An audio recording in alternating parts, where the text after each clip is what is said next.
За сайн байцгаана уу? Өнөөдөр Blackpink-ийн Jisooгийн хувь тавилангийн матрицыг хамтдаа сонирхъя. За түүний зан чанарын илтгэдэг голын тоон 20 байна. 20 нь илүү тэнгэрлэг энергитэй холбогддог, зүн совингой сонсохыг зөвлөдөг, удам угсаа өв залхамжлалыг илүү харуулдаг юм архетип байгаа.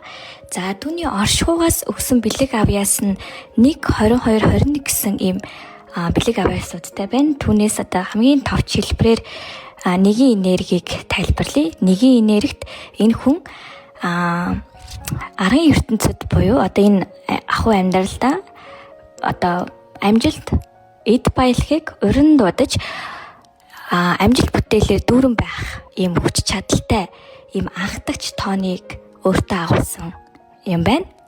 За түүний мөнгөний энергиэс 6-аг одоо жишээ болгож харуулъя. 6 нь яадаг вэ гэхээр орлогоо нэмэгдүүлэх юм дараах зүйлүүдийг хийвэл 6-гийн энерги илүү хүчрхэгждэг гэсэн үг.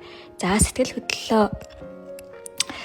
хөдлөл материалын байдлын одоо тэнцвэрийг хадгалах хэрэгтэй, дуртай ажиллаа хийж илүү бүтээлчээр хандах нь 6-гийн энерги дэх мөнгөний энергийг хүчрхэгжүүлж чаддаг байх нэ.